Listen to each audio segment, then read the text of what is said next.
ভোর 4:40 ধরণীতে অন্ধকার থেকে ধীরে ধীরে দিনের আলো ফুটছে। পাখিরা গাছের ডালে বসে কিচিরমিচির স্বরে গান গাইছে। দোতলা বিশিষ্ট বাড়ির দোতলার এক বারান্দার পর্দা সরে গেল দুপাশে তীব্রতর গতিতে। পর্দার বাহিরে বের হয়ে আসলো দুটো মাথা। পরক্ষণেই শুভ্রবর্ণের মুখের মেয়েটা ঢুকে গেল আবার পর্দার ভেতরে। কিন্তু শ্যামবর্ণের মেয়েটার ভাবাবেগ হলো না। লাফিয়ে ঝাঁপিয়ে বের হয়ে আসলো রুম থেকে। বড়সড় বারান্দায় এসে শ্বাস টেনে নিজের ভেতর নিল। হাত দুপাশে মেলে হেসে উঠল উঁচু শব্দে। হাসির শব্দে রুমে থাকা শুভ্রবর্ণের মেয়েটা ভয় পেয়ে গেল। ভয়ের তো চোখে রুমের বাহিরে তাকাতেই বারান্দায় অবস্থিত মেয়েটা হুট করে রুমে ঢুকে ভয় দেখিয়ে দিল। শুভ্রবর্ণের মেয়েটা চোখ মুখ গোল গোল করে তাকিয়ে রইল। ভয় পাওয়ার জন্য পেছনের দিকে সরে গেল দুপা। ঠোঁট কামড়ে গোল চোখে তাকাতেই শ্যামবর্ণের মেয়েটা খিলখিল করে হেসে উঠল ভয় দেখাতে পেরে। শুভ্রবর্ণের মেয়েটা হাত বাড়িয়ে থাপড় মারল শ্যামবর্ণের মেয়েটাকে। মেয়েটা পিঠে থাপ্পড় খেয়ে ঠোঁট কুঁচকে শয়তানি হাসি দিল। চোখ ছোট ছোট করে বলল, যা নামাজ পড়তে যাইস রাত। শ্যামবর্ণের মেয়েটা ঠোঁটে মৃদু হাসি ঝুলিয়ে এবড়ো থেবড়ো পা ফেলে আবারও বারান্দায় আসলো। বারান্দার রেলিংয়ে হাতের তালু রাখলো। সকালের মিষ্টি বাতাস এসে ছুঁয়ে দিয়ে গেল মেয়েটার শরীরে বেয়ে নেমে গেল শিরশিরানি। এক নাম না জানা অনুভূতি। সকালের এই নিস্তব্ধ পরিবেশ ভেঙে গেল অট্টহাসির শব্দে। মেয়েটা চোখ বন্ধ করে নিল। সৈয়দ বাড়ির দ্বিতীয় ছেলে সৈয়দ নাসির উদ্দিনের দ্বিতীয় কন্যা সৈয়দা নুসরাত নাসির মানে আমি। একটু আগে যাকে ভয় দেখালাম সে আমার বড় বোন সৈয়দা ইশরাত নাসির। আমাদের যৌথ পরিবার। এখন সচরাচর যৌথ পরিবার দেখাই যায় না, বলা গেলে দেখাই যায় না। তবুও এই দেখা যায় না এর মধ্যে আমাদের পরিবার একটি। কবেই আমাদের পরিবারে ফাটল ধরতো যদি না চাচা আব্বাদের মধ্যে অটুট বন্ধন থাকতো। ও হ্যাঁ, আমাদের বাপ চাচা 4 ভাই এবং 2 বোন। সবার নিজ নিজ সন্তান রয়েছে। আমার বড় চাচা প্রায় 30 বছর ধরে দূর প্রবাসে থাকেন, ওনার ছেলেও ও স্ত্রীকে নিয়ে। বড় চাচা সৈয়দ হেলাল, ওনার 3 ছেলে। বড় ছেলে সৈয়দ জাইন, মেজ ছেলে সৈয়দ জায়ান আর ছোট ছেলে সৈয়দ আরশ।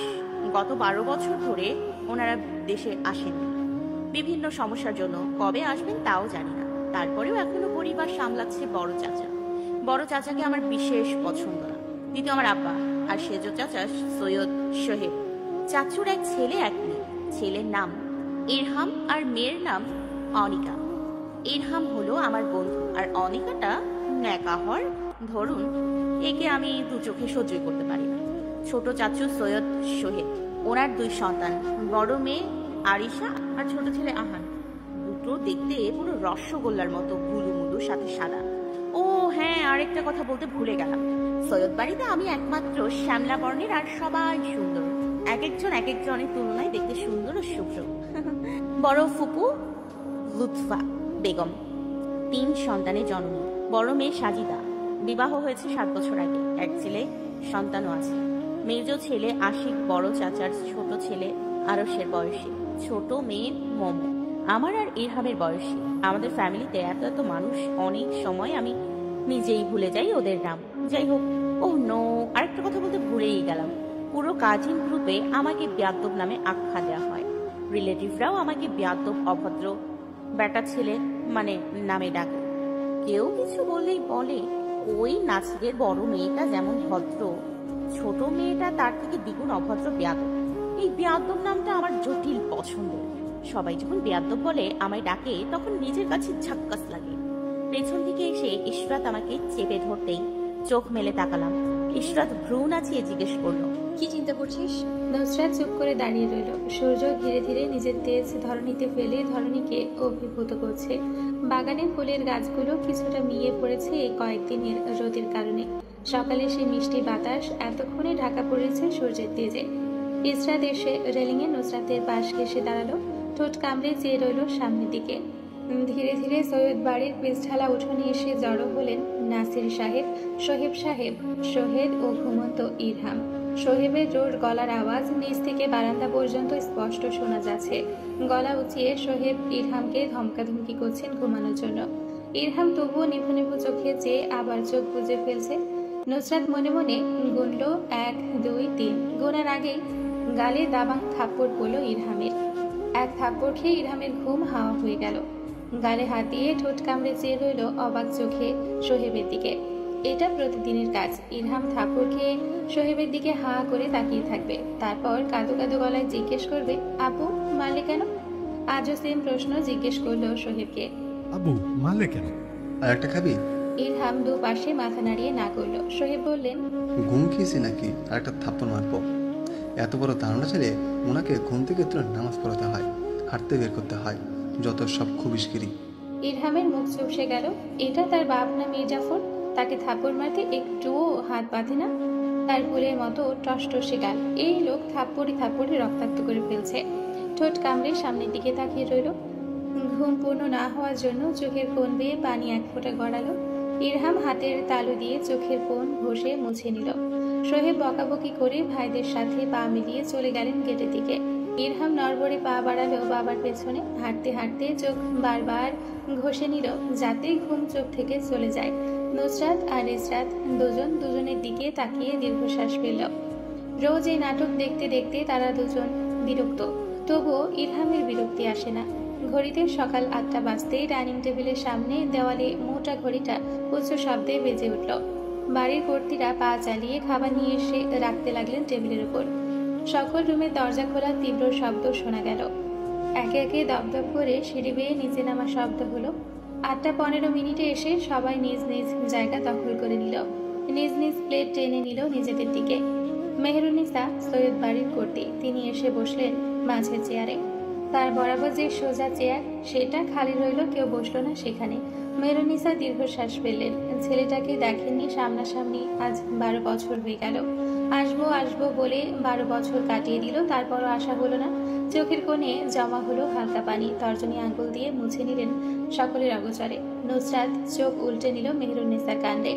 এই বুড়ি অতিরিক্ত ওভার অ্যাক্টিং করে। জন্মের পর থেকে দেখে যাচ্ছে, খেতে বসে এভাবে চোখ মুছেন বুড়িটা। নুসরাত চোখ মুখ উল্টিয়ে ভেঙিয়ে বিড়বিড় করলো, যত সব আদিক্ষেতা ভ্যা ভু করে কান্না করছেন ছেলের জন্য, আর ছেলের নাই খোঁজ দেশের আসার। নাজমিন বেগম পেছন থেকে নুসরাতের মাথায় গাঁটটা মারলেন। আকস্মিক মাথায় ব্যথা অনুভব হতেই নুসরাত চোখ মুখ কুঁচকে পেছনে তাকালো। পেছনে তাকাতেই নাজমিন বেগম নিজের হাতের মধ্যে থাকা তেল নুসরাতের মুখে ঘষে দিলেন। ইসরাতের দিকে তাকাতেই দেখলো ইসরাতের মুখে তেলে জবজবে হয়ে আছে। ঠোঁট চেপে হাসার আগেই নাজমিন বেগম মুখ চেপে ধরে আবার আরো কিছু তেল মুখে ঘষে দিলেন। নুসরাতের হাসি মুখ থেকে হাওয়ার বেগে উড়ে গেল। ইসরাত হিহি করে হেসে উঠল। নুসরাত চোখ উল্টে তাকালো। নাজমিন বেগম থমথমে গলায় বললেন, দুটো মুখে কিছু না দিয়ে কি বানাচ্ছিস? মুখের অবস্থা তোদের তুলনায় ওই রহিমার ফেস ভালো। ও নিজের মুখের যত্ন নেয় তোদের তুলনায় বেশি। তোদের বাপ প্রতিদিন এসব নিয়ে ক্যাটক্যাট করে, তোদের শুনতে খুব ভালো লাগে তাই না? আমার ভালো লাগছে না, কথা বলো না তো। নাজমিন বেগম কিছু বলার আগেই নাসির সাহেব এসে ডাইনিং রুমে পদার্পণ করলেন। ডাইনিং টেবিলের ফিসফিস কথাবার্তা শেষ হয়ে গেল। নিস্তব্ধ হয়ে গেল চারপাশ। সবাই নিজ নিজ প্লেটের দিকে চোখ নামিয়ে নিল। আদেশের স্বরে নাসির সাহেব বললেন, খাবার দাও নাজমিন। নাজমিন বেগম স্বামীর প্লেটে রুটি, আলু ভাজি আর ডিম ভাজি দিলেন। ধীরে ধীরে সবাই নিজ নিজ প্লেটে খাবার তুলে নিল। চুপচাপ খেতে ব্যস্ত হলো সবাই। সকল নিস্তব্ধতা ছাপিয়ে মেহেরুন্নিসার স্যামসাং ওল্ড মডেলের মোবাইলে ভিডিও কল আসলো। নাসির সাহেব মায়ের দিকে একবার চোখ তুলে তাকালেন। গম্ভীর গলায় বললেন, আম্মা আপনাকে না বললাম লাঞ্চ করার জন্য, তাহলে এখনো করেননি কেন?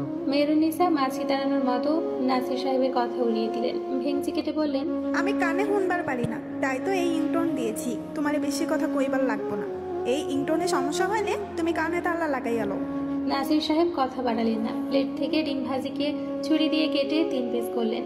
1 পিস ইসরাতের প্লেটে, 1 পিস নুসরাতের প্লেটে দিয়ে দিলেন। মেহেরুন্নিসার মোবাইলে আবার কল আসলো। তিনি ফোন ধরে মোবাইল টেবিলের ওপর পানির গ্লাসের সাথে রাখলেন ভর দিয়ে। ওপাশ থেকে হেলাল সাহেব বললেন, আসসালামু আলাইকুম আম্মা। ওয়ালাইকুম আসসালাম। আম্মা ভালো আছেন? বাবা তুমি কিলা নাচো?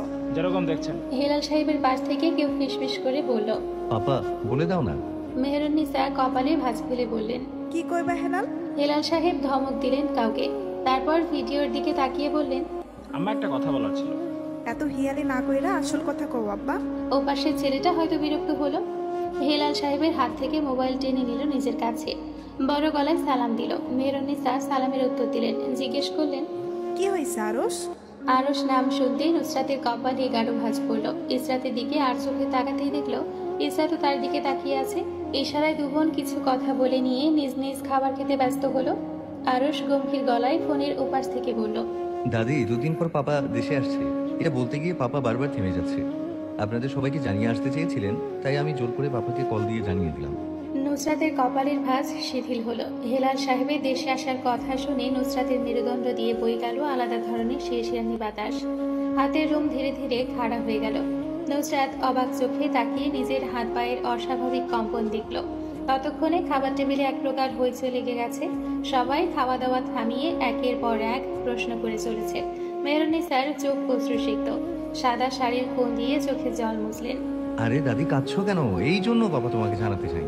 আরশের নিরেট গলা স্বর। মেহরুন্নিসা চোখ মুছে নিয়ে হাসলেন। জিজ্ঞেস করলেন, তোরা আইবে? আসলে কি আমাদের বিয়ে দিবে? আইসা দিমনে সুন্দর দেখা একটা মায়ের সাথে তোরা জালিনের বিয়া। তোরা আসবে? আমি আর ভাইয়া এখনো শিওর না। আরশের শিও না শুনে ঝিমিয়ে পড়া নুসরাত শয়তানি হাসি দিল। উৎফুল্ল হয়ে নাস্তা করতে লাগলো। হেলাল সাহেব বললেন, আম্মা নাস্তা করছো? ওই তোদের ওখানে কয়টা বাজে? এই তো 5টার আশেপাশে। নামাজ পড়েছো তুমি? তারা দেখাই। মেহরুন্নিসা মাথা নাড়ালেন। হেলাল সাহেব জিজ্ঞেস করলেন, মেহরুন্নিসা ব্যাক ক্যামেরা করতেই নুসরাত প্লেট নিয়ে উঠে দাঁড়ালো। পেছন পেছন ইসরাতও উঠে দাঁড়ালো। দুজন প্লেট নিয়ে অগ্রসর হলো কিচেনের দিকে। এই সেমরি, কই যাও? তোমাকে আপার সাথে কথা কও। দুজনের একজনও পেছন ফিরে তাকালো না। তাদের বইয়েই গেছে ওনার সাথে কথা বলবে। নাসির সাহেব নুসরাতকে ডাকলেন। নেই, উত্তর নেই। আরশ কপালে ভাঁজ ফেলে তাকিয়ে রইল। চোখ ছোট ছোট করে নুসরাতের পরনের কাপড় সকলের আগে নোটিস করলো। দাঁত দিয়ে ঠোঁট কামড়ে চেয়ে রইল যে দিক দিয়ে দুই বোন গিয়েছে ওই দিকে। সৈয়দ বাড়িতে আজ আলোড়িত হয়ে আছে এক প্রকার খুশির ঝুমে। বাড়ির 3 কর্তীরা ছড়িয়ে ছিটিয়ে কাজ করছেন। একজন রুম পরিষ্কার করছেন, তো অন্যজন কিচেন সামাল তো আরেকজন আসবাবপত্র বের করে ডাইনিং টেবিলে সুন্দর করে সাজাচ্ছেন। মেহরুন্নিসা পান চিবোতে চিবোতে সবকিছু তদারকি করছেন। বউদের দেখিয়ে দিচ্ছেন কিভাবে কি করতে হবে।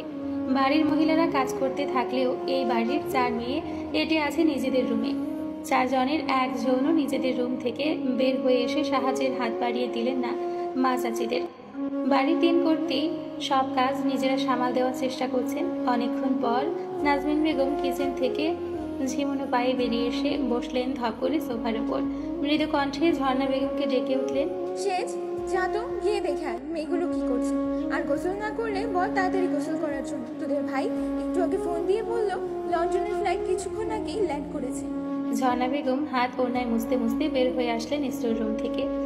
ডাইনিং রুমে দাঁড়িয়ে শব্দ করে শ্বাস ফেলে দ্রুত পায়ে এগিয়ে গেলেন ওপরে তলার দিকে। রুমের বাইরে দাঁড়াতেই কানে আসলো দুবনির ফিসফিস কণ্ঠে কথা বলার শব্দ। সেদিকে কান না দিয়ে ঠকঠক করে শব্দ করলেন দরজার উপর। ভেতর থেকে ইসরাতের গলা ভেসে আসলো। পারমিশন আসতেই ঝটপট ভেজানো দরজা ঠেলে ভেতরে প্রবেশ করলেন ঝর্ণা বেগম। ইসরাত আর নুসরাত তার দিকে তাকিয়েছিল। ঝর্ণা বেগম ভেতরে প্রবেশ করতেই চোখাচোখি হলো তার সাথে 2 বোনের। ওদের দিকে তাকিয়ে মুচকি হাসলেন ঝর্ণা বেগম। ঠোঁট ভিজিয়ে নিয়ে জিজ্ঞেস করলেন, কি করছো দুজন? এই তো ছোট ফুপির বিয়ের ভিডিও দেখছি। ঝর্ণা বেগম বিছানায় বসে ওনার সাহায্যে কপালের ঘাম মুছছেন। হালকা এসে জিজ্ঞেস করলেন, এই সময় দেখছো কেন? নুসরাত বিছানায় শুয়ে পা নাড়াতে নাড়াতে জিজ্ঞেস করলো, বিয়ের ভিডিও দেখতে হলেও কি সময় দেখে দেখতে হয়? ঝর্ণা বেগম কপাল কুঁচকালেন। নুসরাতের দিকে কুঁচকানো কপাল নিয়ে চেয়ে আওড়ালেন, তুমি এরকম কেন? একটা প্রশ্ন করলে ঘুরিয়ে আরেকটা প্রশ্ন ফিরিয়ে দাও। নুসরাত মাথার নিচে 2 হাত রেখে আরাম করে শুয়ে আওড়ায়। কারণ আমি এরকম, তাই আমি এরকম। ইসরাত ল্যাপটপের দিকে ইশারা করে ঝর্ণা বেগমকে। ছোট 3টি বাচ্চাকে দেখিয়ে জিজ্ঞেস করে, এই ছেলেটাকে? কোন ছেলে? ওই যে ফুপির ডান পাশে যে দাঁড়িয়ে আছে। ও ও ও তো আরশ, তোমাদের বড় বাবার ছেলে। ওকে চিনতে পারছো না? চিনতে পারবো কিভাবে? কথা বলে তো চিনতে পারবো। লাস্ট 12 বছর আগে দেখা হয়েছে, কথা হয়েছে। মেবি লাস্ট 12 বছর আগে চেহারা নকশা কেমন ছিল তাই তো ভুলে গিয়েছি। ভ্যাটিকানো মার্কা মানচিত্রের মতো চেহারা ছিল। ঝর্ণা বেগম মৃদু হাসলেন নুসরাতের কথায়। সতর্ক করে বললেন, মেজো আপা কানে গেলে নুসরাত তোমার পিঠে 2 ঘা পড়বে, মনে রেখো। ইয়া আল্লাহ, দেখো তোমাদের গোসল করার জন্য বলতে এসে গল্প করতে বসে গিয়েছি। যাও যাও গোসল করতে যাও, মেজো আপা পরে আমাকে বকবে। বৌমা, কয়টার ফ্লাইটে আসবেন দ্য গ্রেট সৈয়দ হেলাল সাহেব অ্যান্ড হিজ সন্স? ওদের লন্ডনের ফ্লাইট 10 মিনিট আগেই এসে পৌঁছেছে। মেজো ভাই কল করে বললেন। এখন কয়টা বাজছে বৌমা? ঘড়ির দিকে তাকিয়ে থেকে জিজ্ঞেস করছো কয়টা বাজে? তোমাদের নিয়ে আর পারা যায় না। বলো না কয়টা বাজছে, এত কথা বলো না তো। তুমি তুমি তো জানোই আমি বেশি কথা বলা পছন্দ করি না।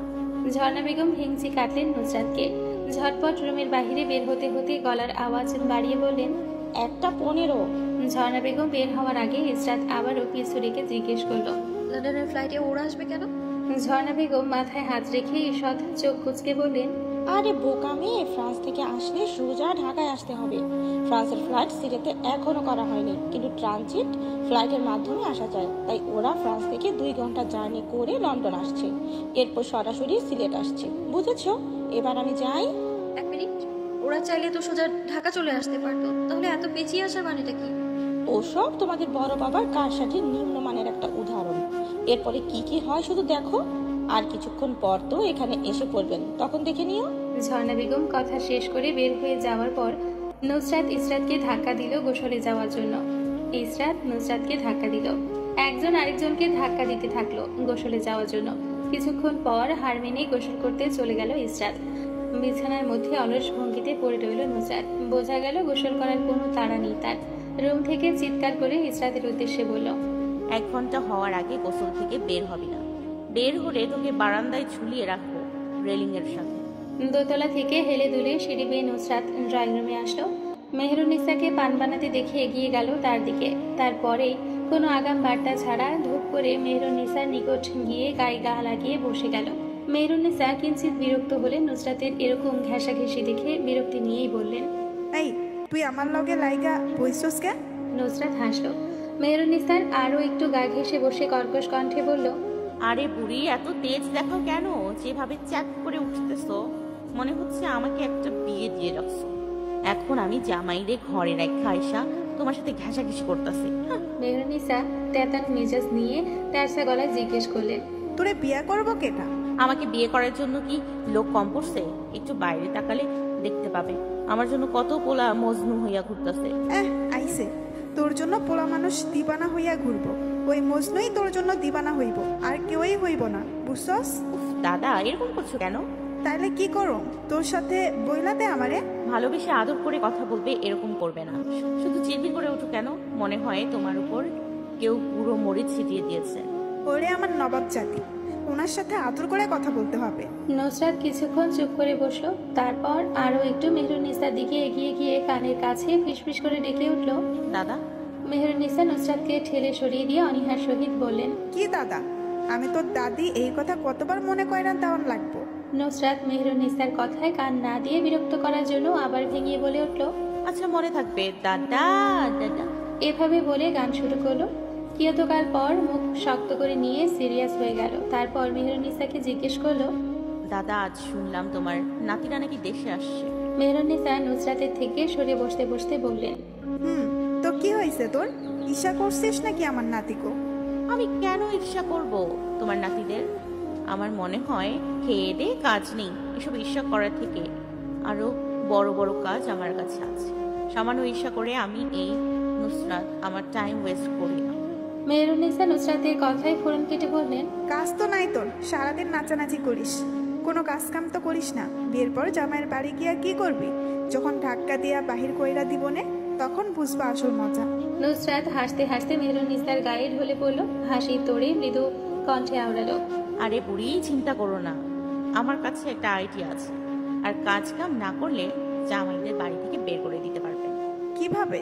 তোমার ছোট নাতিকে বিয়ে করে নেব। কথাটি বলে হা হা করে হাসতে লাগলো নুসরাত।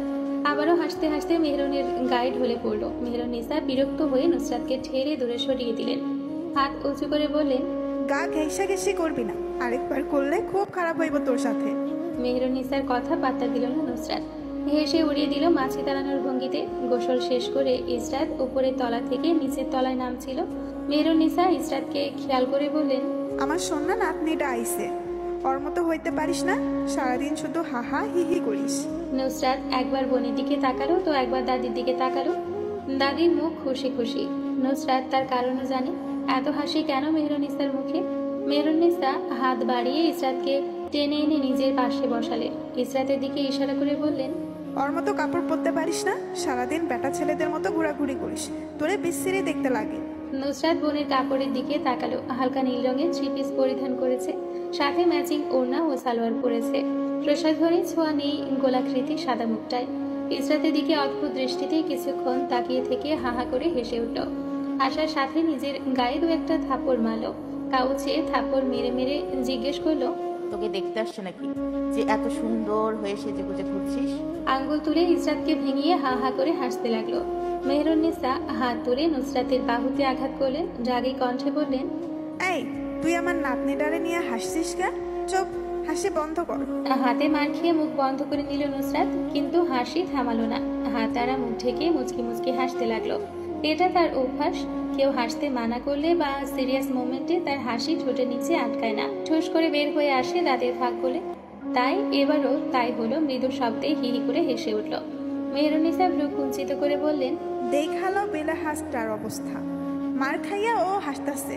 নুসরাত ইসরাতের দিকে হাসি থামিয়ে তাকালো কিছুক্ষণ। দু বোন চোখাচোখি করে নিয়ে ওপর নিচ মাথা নাড়ল। তারপর আকাশ বাতাস কাঁপিয়ে দুই বোন হাহা করে হাসতে লাগলো। মেহরুন্নিসা মুখ ফুলিয়ে তাকালেন ইসরাতের দিকে, মিনমিন করে বললেন, তুইও? দুপুর 2টায় সৈয়দ বাড়িতে এক এক করে 3টা গাড়ি প্রবেশ করলো। পার্কিং এরিয়ায় গাড়ি পার্ক করার পর প্রথম গাড়ি থেকে নামলেন লুৎফা বেগম, ওনার 2 ছেলে মেয়ে, ছোট মেয়ে মম চৌধুরী এবং মেজ ছেলে আশিক চৌধুরী। দ্বিতীয় গাড়ি থেকে নামলেন লুৎফা বেগমের বড় মেয়ে সাজিদা চৌধুরী, তার স্বামী শুভ মির্জা এবং ছেলে শুভ্র মির্জা। তৃতীয় গাড়ি থেকে নেমে আসলেন মাহমুদা এবং ওনার স্বামী সারোয়ার। এই দম্পতির কোনো সন্তান নেই। সৈয়দ বাড়ির সবাই দরজার সামনে এগিয়ে গেলেন মেহমানদের এগিয়ে নিয়ে আসার জন্য। বাড়ির মেজ কর্ত্রী নাজমিন বেগম, বাড়ির সেজ কর্ত্রী ঝর্ণা বেগম এবং বাড়ির ছোট কর্ত্রী রোহিণী বেগম, সাথে ইসরাত, অনিকা, আহান, আরিশা। নাজমিন বেগম চোখ ঘোরালেন সবার দিকে, কাউকে খুঁজলেন। বাড়ির মানুষের ভিড়ে কিন্তু কাঙ্ক্ষিত ব্যক্তিকে হয়তো খুঁজে পেলেন না। তাই না খুঁজে পেয়ে মুখে অসন্তোষ ভাব ছেয়ে উঠল নাজমিন বেগমের। ইসরাতের কাছে এসে ফিসফিস করে জিজ্ঞেস করলেন, নবাবজাদি কই? ইসরাত মায়ের দিকে শান্ত চোখে তাকিয়ে নম্র কণ্ঠে বলল, রুমে। ছোট্ট করে জবাব দিল। বাড়তি কোনো শব্দ ব্যয় করলো না। বাড়তি শব্দ ব্যয় করলেই আরো একটা কথা বাড়বে, আর সে এখন বাড়তি কথা বাড়াতে চাচ্ছে না। তাই তার জবাব টুকরো মাত্র। যা, ওকে ঢেকে নিয়ে আয়। ইসরাত আবার ছোট্ট শব্দে আচ্ছা বলে চলে গেল দোতলায়। নাজমিন বেগম অপেক্ষা করতে লাগলেন 2 মেয়ের, কিন্তু দুজনের একজনও নিচে আসলো না। নাজমিন বেগম বিড়বিড় করলেন, ওই বোকাটা মনে হয় নিজের সাথে বসিয়ে রেখে দিয়েছে, আসতে দিচ্ছে না। একে নিয়ে আমি কি করব? সকলে বাসায় প্রবেশের পর কুশল বিনিময় করলেন। সবাইকে ড্রয়িং রুমে বসানো হলো। বাড়ির কর্ত্রীরা এক এক করে নাস্তা দিতে শুরু করলেন মেহমানদের। এর মধ্যে নাসির সাহেবের কল আসলো আবার। নাসির সাহেব বললেন, আমরা ইতিমধ্যে বাসার উদ্দেশ্যে রওনা দিয়ে দিয়েছি, আধ ঘন্টা লাগবে বাসায় পৌঁছাতে, বলে ফোন রেখে দিলেন। নাজমিন বেগম নিচতলা থেকে তারা দিলেন যে যে গোসল করেনি করে নিতে। অনিকা ড্রয়িং রুম থেকে নিজের রুমের দিকে চলে গেল রেডি হওয়ার জন্য।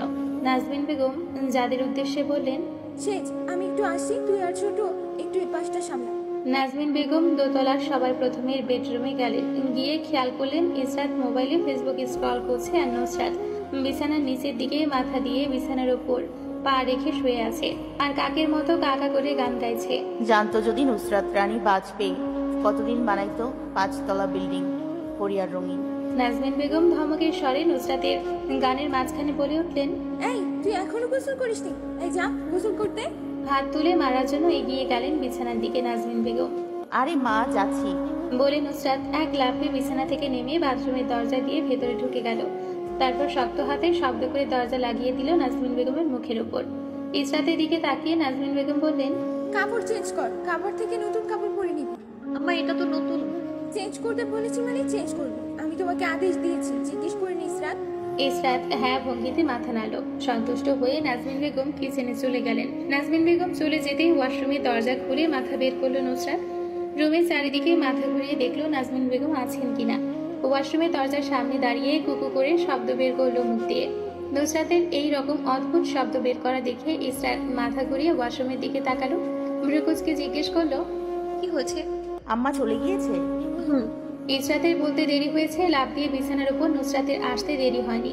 নুসরাতকে বিছানায় উঠে বসতে দেখে ইসরাত জিজ্ঞেস করলো, তুই গোসল করবি না নুসরাত? না, এখন করব না। তো কখন করবি? মেহমান তো প্রায় চলে এসেছে। সন্ধ্যার সময় করব। আর এরা কিসের মেহমান? এদের আমি মেহমান মনে করি না।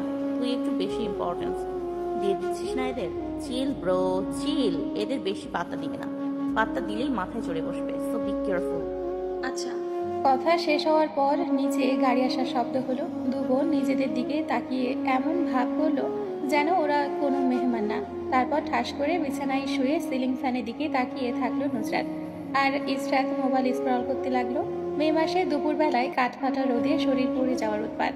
12 বছর পর বাড়ির বড় ছেলে ও তার সন্তান ফিরে আসছে, আর তা নিয়ে এ বাড়িতে চলছে রমরমা তোড়জোড়। বাড়ির নিচতলা থেকে নাকি কানার শব্দ শোনা যাচ্ছে কখন থেকে। নুসরাত বিরক্ত, মুখের অবস্থা এমন কেউ তিতা পাতার রস মুখে ঢুকিয়ে দিয়েছে, তাই মুখ দিয়ে বর্তমানে বের হয়ে আসছে শুধু তিতা কথা। এভাবে কান্না করার কি আছে ভাই? এদের এই এক সমস্যা, যদি কোনো ব্যক্তি বিদেশ যায় কাঁদে, আবার আসলেও কাঁদে। কি ভাই, এদের কেউ থামা। আমার মাথা ব্যথা করছে গত 8 ঘন্টা যাবত এদের নাটকের কান্না শুনতে শুনতে। বিরক্তিতে জবরগীয় শব্দ বের হয়ে আসলো নুসরাতের মুখ দিয়ে। ইসরাত শান্ত প্রকৃতির হওয়ায় নিজের মনের কথাগুলো কারোর সাথে প্রপারলি শেয়ার করতে পারে না। অনেকক্ষণ ধরে গাইগুই করছিল কিছু বলার জন্য, কিন্তু চুপচাপ থাকার দরুন মুখ ফুটে কথাগুলো জিহ্বার বাহিরে বের হতে পারছিল না। নুসরাত তা লক্ষ্য করলো, তাই তিক্ত কণ্ঠে ইসরাতকে শুধায়, কি হয়েছে? অনেকক্ষণ ধরে দেখছি মুচড়ামুচড়ি করছিস। আসলে নকলে তোকে বলতে বলেছি, কি বলবি সেটা বল। নুসরাতের তীক্ষ্ণ আওয়াজে ইসরাত চুপ হয়ে গেল। তারপর আবার নতুন উদ্যোগে বলে উঠল, নিচে যাবি না বড় আব্বু আর ফুপির সাথে দেখা করতে? অনেকক্ষণ হলো তো এসেছে। নুসরাত চোখ রাঙালো, এর মানে সোজা কথাই না করে দিল। ইসরাত চোখ মুখ করুণ করে তাকালো। শান্ত কণ্ঠে নুসরাতকে জিজ্ঞেস করলো, আমি তোর বড় না, তুই আমার বড়? অবভিয়াসলি তুই বড়, তুই কি জানিস না এটা? আজও প্রশ্ন করিস, ভুলে গেছিস নাকি? ইসরাত নুসরাতের কথায় চোখের মনি ছোট ছোট করে তীক্ষ্ণ কণ্ঠে ঝটপট জিজ্ঞেস করলো, তাহলে আমায় কেন চোখ রাখাছিস? বোনকে রেগে যেতে দেখে নুসরাত নড়ে চড়ে বসলো। সোজা হয়ে বসতে বসতে বলল, আচ্ছা রাগ করিস না, শোন একটা কথা বলি। কি? নুসরাত বড় ছোট এই টপিক কেটে দিল। অন্য টপিক নিয়ে কথা বলা শুরু করলো ইসরাতের। তুই